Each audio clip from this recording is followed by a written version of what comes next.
What's going on, guys, and welcome back to another video. So honestly, our economy is in trouble. Yes, inflation is coming in, but it's not the only problem. This is not the only problem that we're having.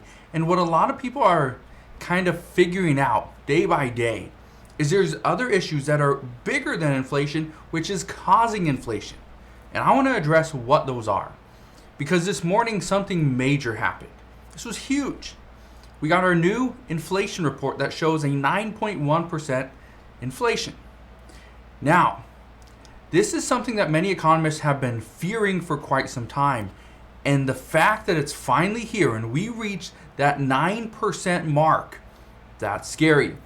But some are fearful that we are going to see 10% potentially next month. So hopefully this will be the peak, but if not, the worry is we could hit 10%. So we need to stick around and watch for that. But I want to talk about another issue that many people aren't really understanding. And it's actually twofold. First, we got the issues with shipping down in California. I want to address what's going on there and the protests that we're actually seeing today. I also want to talk about the problems surrounding President Biden and the U.S. railroad labor standoff, because we have about 1 week to get something done. So first, let's talk about what's going on down in California. And if you are new to the channel, you may have not heard this, but there's something called an AB5 ruling. Now, this AB5 rule in California, it's threatening 70,000 gig workers. Now, this is not a new rule per se. This is a newly implemented rule that not only threatens those in California, but the entire nation, every single state. Because California is one of the biggest economies in the world. California, just the specific state of California, has a bigger economy than many countries. Yeah, that's how much California means, not just to the entire world, but to the United States. Now, truckers in California that own their own trucks, they don't want to be classified as an employee. They want to work for themselves, they want to make their own hours, they want to make their own living.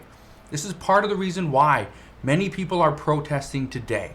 Just look at this. Let me show you this right here. This is just from today. Truckers are lining the streets, driving through the different cities, just honking their horns. They are protesting because of what they are being asked to do in California. It's just lined with trucks. Now again, one thing I can tell you is this is not going to be an everyday thing. Truckers are protesting to try to get this rule changed. They want to get either the Supreme Court to actually look into this, or they want to get California themselves to change the rule. I don't know if this is going to happen, but what I can tell you is the problem that's happening right now is that some of these workers are technically breaking the law by continuing to work for just one employer. Okay? So just one, they only have one contract. That's a huge issue. And if these truckers are just protesting, lining the streets, driving up and down, guess what? They're probably not delivering goods. I wouldn't expect them to, especially during a protest. But if they're not delivering goods, what happens? We get less goods across the country, which means as demand stays the same, supply goes down, prices are going to go up. That's scary. Here's the second thing. Things could get even worse because, and I addressed this the other day, how we got truckers who are planning to just leave the industry in masses. We have railroads down in California. They're actually being pretty much overloaded. They cannot fulfill all of their contracts because there's too many containers that need to be shipped across the country, but they don't have the workforce, okay? And they don't have the time. Huge issues. But that's just in California. Here's what's happening in the entire United States. What we know is that President Biden, if he doesn't get something under control, then we could see our supply chain get even worse.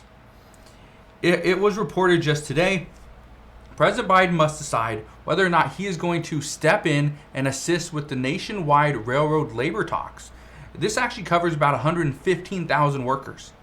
So you got 115,000 workers for railroad talks, right? And you got the 70,000 truckers, right? That's a huge issue there. We got like 40,000 workers in the Los Angeles port, right? That they're going through negotiations. So that's a big deal. All this stuff matters. But what we know is that right now, President Biden has two options. Number one, he steps in to assist with the nationwide railroad labor talks, or he will simply watch from the sidelines and risk a potential strike or lockdown of 115,000 workers. The issue with both of these problems is that they're going to cause inflation to go up even more.